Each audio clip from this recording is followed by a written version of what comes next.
Hello there, this is Michael Aragon. How are you doing, everybody? Now since I've kind of stopped doing anime schmanime for a while, I'm starting to do a few new segments. One, I'm working on the Adventures of Skeletor, as well as doing this new segment of one of my various shows ideas that I've had, over the years. Now I thought to myself, let me do a show on movies that people think are bad, but I think are truly amazing. And that's why we will be doing my first segment of a show called Awesomely Bad Movies. Now, what film I might be talking about today is probably the greatest war comedy I have seen. Sure, there's Tropic Thunder and Stripes and such other films, but this is the one that stood out the most to me when I was younger. Now, it is also considered one of Steven Spielberg's worst films, but for me, I consider one of his better ones because it is something that he took on himself and, tried his best to make this at least, comical, because knowing him, he's more of an adventure, sci-fi kind of fanatic more than comedy. But he does put certain aspects of comedy in his films. Now, for this particular one, it is only known as his worst film, yet I think it's truly amazing, is known as 1941.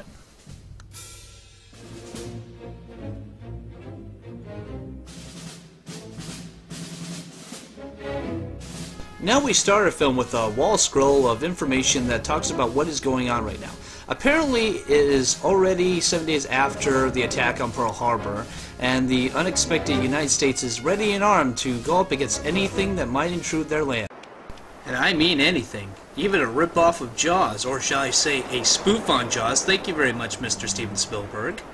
Which actually is probably one of the most funniest things in the film. Now you're probably wondering what they spoofed in the film. Well, here's the thing. Remember in Jaws at the beginning where that girl gets eaten? And for this scene, it's a little different. It's actually a periscope. Yes, a periscope. But it's actually pretty darn funny considering the rest of the film is pretty chaotic.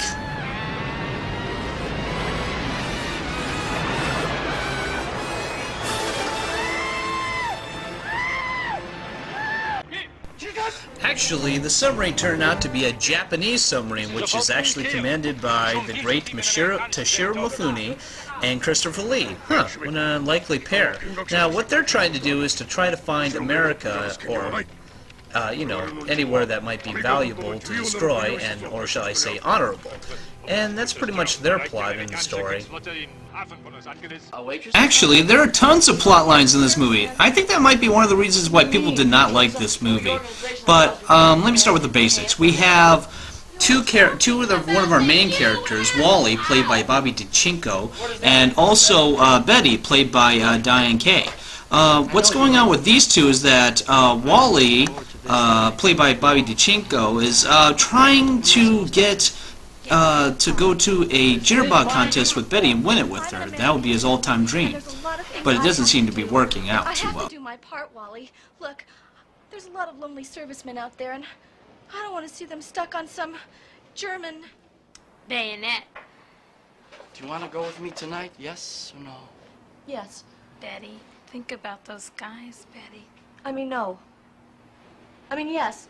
The hairy chest and the hairy arms and the blood. I don't know! I don't know. Look, you're getting me confused. I'm just confused. Now here's another character that might prove worthy further in the film. It is Wild Bill Kelso, played by the legendary John Belushi, may he rest in peace. Wild Bill Kelso's story is that he's trying to find this Japanese Zero that he lost over the coast of San Francisco. So he's searching and searching, and I don't think he'll find it until probably later in the film. Just a case of war nerves. 2 squadrons of Japanese Zeros. The Japs tried to bomb San Francisco last night. 2 squadrons of Jap Zeros. I've been tracking them ever since. I lost them somewhere over Fresno. And finally, we have our two other characters that will definitely play a big part in this whole movie.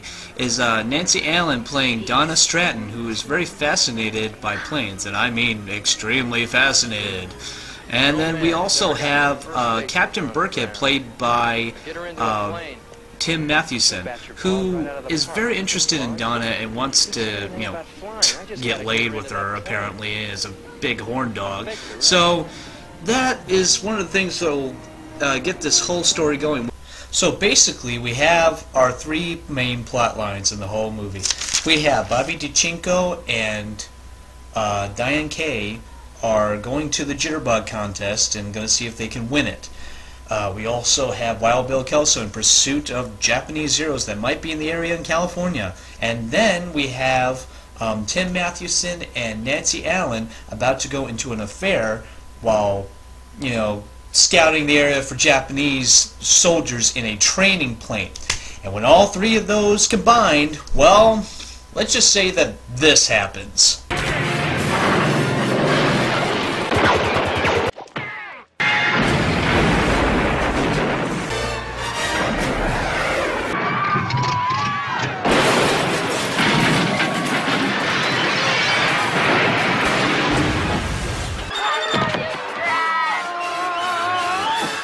Damn, that's pretty chaotic. I wonder what critics were thinking when they saw this. What a mess. What a goddamn mess. Alright, even though some critics and probably some Americans consider 1941 a big pie in the face to, Americans in general or, World War II veterans, I think it still held a sort of patriotic side, which is actually proven here by a little speech by Ned Beatty, who plays Betty's father in the film. We've been through a lot. All of us. We faced the enemy for the first time last night, right in our own backyards. We came together, put our differences aside, carried on the true spirit of America. I think no matter what happens, what sacrifices we have to face, we can carry forward like Americans.